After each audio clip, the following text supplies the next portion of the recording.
Many people want to enter paradise, but are unwilling to take these sacrifices of enter paradise. Many people want to be safe on the day of judgment, but do not know what's going to happen on the day of judgment in order for them to be safe. They don't know the details. In order for you to be safe on the day of judgment, then you have to work really hard for the sake of Allah, and you have to know what is going to happen on the day of judgment. If we are going to speak about resurrection and the afterlife, this could take like a few days. In fact, it could take up to a year or two. So I decided to talk to you about something very, very important, and that is Sirat, the bridge that we are all going to cross on. This bridge, Allah subhanahu wa ta'ala said in the Quran, وَإِن مِّنكُمْ إِلَّا وَارِدُهَا, and every single one of you will cross this. Nobody will be safe from crossing this bridge. This bridge will be so thin, even thinner than your hair, and sharp, so sharp, sharper than a sword or a knife, or sharper than the sharpest sword or knife. Every single person is going to have to cross this bridge, whether he is a good person or an evil person. But for the evil people, when they cross the bridge, it will not be like those who cross the bridge of those good people. The good people will be able to cross it very quickly, and they will not have to suffer. As for the evil people or those who did bad actions, and yet they had some good actions as well, but they did many bad actions, for those people, they will have to suffer. Each person dependent on his good actions and his bad actions. If you are very straight with Allah, then you will fly on this sirat, on this bridge, as if you are a hurricane, very quick. And if you are even more straight with Allah, then you will cross this bridge as in a blink of an eye, even quicker.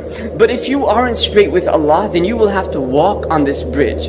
And if you are like really bad with Allah, then you will have to crawl on this bridge. And if you were just like an evil person who did no good deeds at all, or did a few here and there, but most of your deeds are bad, then you will fall off of the bridge. Every time you try to walk, you will start shaking, and then you will fall off, and you will fall into the hellfire. Now under this bridge, this thin line will be fire, blazing fire, waiting for somebody to fall into it. And only those bad people who did really bad with Allah will fall into it. And those people who were insincere, those munafiqun, the hypocrites, they are going to fall into it. But the believer, he is going to have light.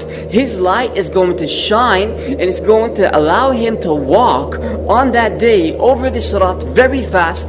Or he may even, as I said earlier, he may even fly on it, like really quick, like a hurricane or a tornado. So his light is going to save him. What kind of light does he have? He has the light of faith. He believed in Allah. He was straight with Allah. He used to walk to the masjid at night, or in Fajr, during Fajr time, he used to walk to the masjid. He had good character. He didn't cheat. He didn't lie. He didn't steal. So then Allah gives him this light that He doesn't give to anybody on that day. Even the hypocrites, they see the light of the believers, and they say, come stand next to us, give us some of your light. But the believers say, get out of here, go back to the world and get your own light. It's too late for you, right? So we want to make sure that we have that correct intention, that we are straight with Allah, so Allah could save us on that day and allow us to flee into paradise over the sirat. I ask Allah Azza wa Jal to allow us to be of those who follow the Prophet Muhammad, peace and blessings be upon him, because if we follow him externally and internally, then Allah will have no reason to throw us in the hellfire. He will allow us to follow this sirat very quick and walk over it or run over it as quick as possible. Why? Because we were straight. Imagine if you work in a company and you have a group of staff who are doing a really good job. Would you think about delaying their salary or kicking them out of the company? No way, right? And Allah subhanahu wa ta'ala is even wiser than you, because He is your creator. So if He sees you doing good, then there is no reason for Him to throw you in the hellfire or to allow you to suffer on that day. The Prophet Muhammad, peace and blessings be upon him, said, وَتَمَسَّكُوا بِهَا وَعُضُّوا عَلَيْهَا بِالنَّوَاجِذِ. He said about his sunnah, hold on to it tightly and bite it with your molar teeth. If you hold on to the sunnah of the Prophet Muhammad, peace and blessings be upon him, then you will be safe on that day. Jazakumullahu khairan wa barakallahu feekum. Wassalamu alaikum wa rahmatullahi wa barakatuhu. All I'm trying to do is to encourage you, inshallah, to encourage you to say, let's do something about it.